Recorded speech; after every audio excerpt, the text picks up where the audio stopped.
In front of me is OPPO Pad Neo, and today I would like to show you how you can connect it to printer. First of all, open Settings and click on Connection and Sharing. Then select Print.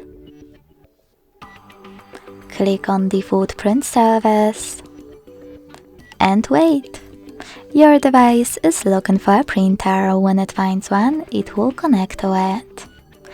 If you wish to use a different service than the default one, click on blue switcher at the top, go back, select Add Print Service and download the best one for you. When your new service is ready, go back to the same settings and click on it. Then wait again. Thanks so much for watching. If you enjoyed this video, don't forget to leave a like, comment and subscribe. Bye!